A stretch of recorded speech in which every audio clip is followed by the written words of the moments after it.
Très bonjour, très chers frères et sœurs. Merci de m'avoir chez vous. C'est encore une fois votre frère Raphaël. Merci de me recevoir chez vous.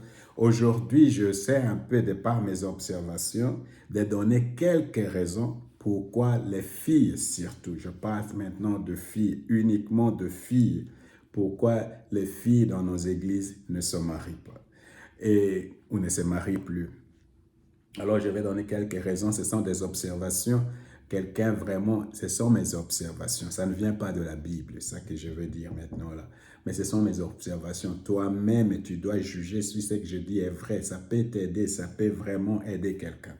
Alors, la première de mes observations va venir dans. Je veux d'abord, je veux d'abord lire les Proverbes 24, 3 à 4. Je vais lire Jean chapitre 8, verset 32, et puis je vais commencer à donner ces observations. D'abord les proverbes. Par la sagesse, Proverbe chapitre 3, verset 4, c'est par la sagesse qu'une maison s'élève et par l'intelligence qu'elle s'affermit. C'est par la science que les chambres se remplissent de tout le bien précieux, agréable. Alors j'insiste sur le fait que nous, comme chrétiens, nous ne devons pas chercher des gens qui sont déjà complètement construits. Nous sommes là pour chercher des gens avec qui nous pouvons construire. Là où il est écrit ici, maison s'élève, une autre traduction parle de bâtir. Bâtir une maison ensemble, bâtir un foyer ensemble, bâtir une relation ensemble. Et Dieu va bénir cette relation. Il s'agit de bâtir. Alors, mon frère, il faut chercher une femme avec qui tu vas bâtir. Ma soeur, il faut chercher un homme avec qui tu vas bâtir. Le plus important pour toi, c'est d'avoir une vision et des objectifs et de travailler ensemble pour que Dieu vous prenne de quelque part, pour vous amener quelque part. Alors, dans Jean chapitre 8, verset 32, la Bible vous dit, vous connaîtrez la vérité et la vérité vous affranchira. Alors, maintenant, là, je vais partager avec vous mes observations que je pense, ce sont des vérités qui pourront vraiment nous affranchir et aider certaines personnes ou certaines sœurs ou certains frères ou certaines sœurs.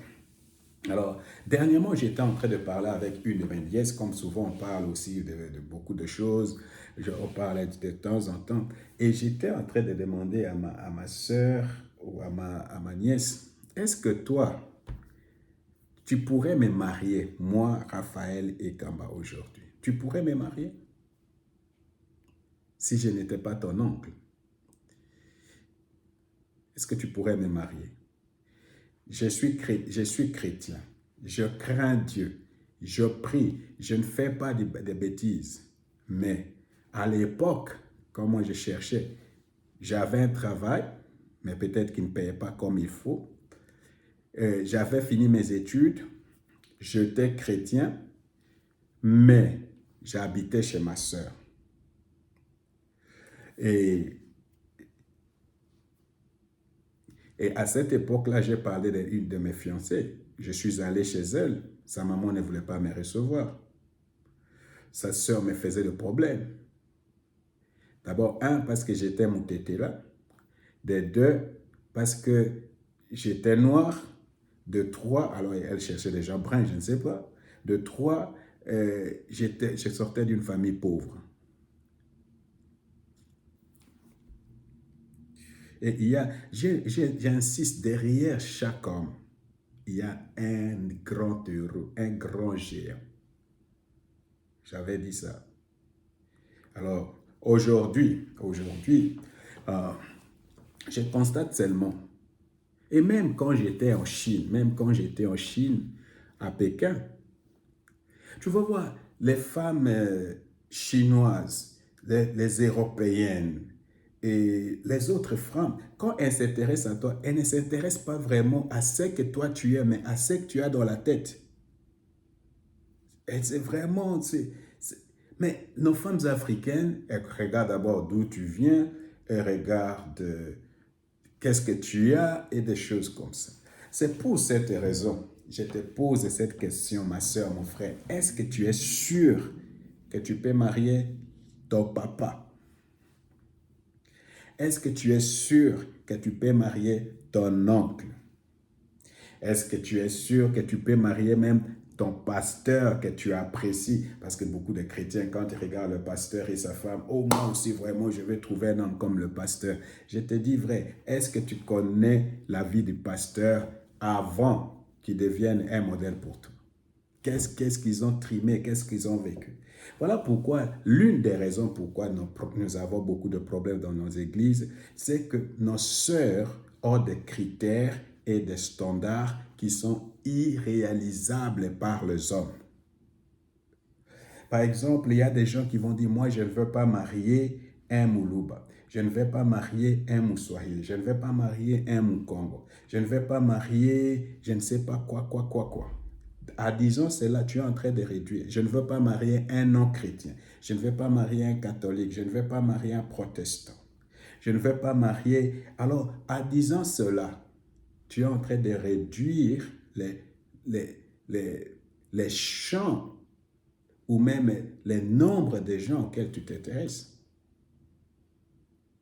Alors, tu vois, quand les femmes ont de critères qui sont irréalisables et qui ne se conforment même pas à la parole de Dieu, les gens ont des images et ces images-là, on ne peut pas les remplir, aucun homme ne peut les remplir. Il y a peut-être un très petit pourcentage des hommes qui peuvent remplir ce critère-là. Et quand tu regardes de l'autre côté, les hommes ont aussi leurs critères. Et dans les critères des hommes, tu n'es pas dedans. Je venais de donner mes critères ici tout à l'heure, que moi j'avais. Tu n'es pas dans ces critères-là. Et si tu es un peu réaliste, quand tu te regardes toi-même, tu sais que peut-être je ne passe pas dans les critères de beaucoup d'hommes. Mais tu rends ta vie, tu es en train de compliquer. C'est pourquoi le plus grand obstacle, c'est le moi. Je l'avais dit, nos critères sont irréalisables. Alors, si tu veux vraiment connaître l'homme de ta vie, je te donne le premier conseil. Il faut regarder tes critères. Il faut déchirer ces papiers de critères. Il faut complètement les déchirer et dire, Dieu, donne-moi l'homme que tu as prévu pour moi. Je ne sais pas si vous constatez qu'il y a dans nos églises, il y a beaucoup plus de femmes qu'il y a beaucoup d'hommes. Il manque des hommes dans les églises, n'est-ce pas? C'est la vérité ou c'est moi? Il manque des hommes dans les églises. Alors, non pas seulement dans les églises, il n'y a même pas, tu ne peux pas, une sœur ne peut pas chercher à attirer un homme. Parce que si tu attires un homme, c'est du péché. N'est-ce pas? Non pas seulement ça. Souvent, les chrétiens sont autour des gens qui sont mariés. Hein? Les chrétiens ne vont pas pour faire des dates, ne vont pas pour faire des rencontres, chercher un homme ou des choses comme ça. Ou ne vont même pas sur des sites où les gens cherchent des femmes. Parce qu'il y a des sites, je ne sais pas à Kinshasa, mais il y a des sites ici. Alors, mais si tu vas encore dire, moi je ne vais pas à l'église pour chercher un homme. Mais si tu ne vas pas à l'église pour chercher un homme, où est-ce que tu vas trouver un homme? Tu vois, il faut se poser, moi je ne veux pas à l'église pour trouver un homme, mais je veux me marier. Alors où est-ce que je vais trouver l'homme? Alors tu as maintenant les pasteurs comme image et tu cherches vraiment un homme qui peut être comme les pasteurs. Mais il faut savoir d'où vient le pasteur, qu'est-ce qu'il a vécu et tout ça. Alors tu vois ma soeur, mon frère, il faut d'abord regarder tes critères. Il faut réduire tes critères. Il faut être simple dans tes choix. Et le critère le plus important, c'est quelqu'un avec qui je veux bâtir. Quelqu'un qui craint Dieu, avec qui je veux bâtir. Quelqu'un que Dieu a préparé pour moi. Qu'il soit mon Congo, qu'il soit mon hôtel, qu'il soit pauvre, qu'il soit... Mais la personne que Dieu a préparée pour moi. Alors voici, ça c'est le premier problème.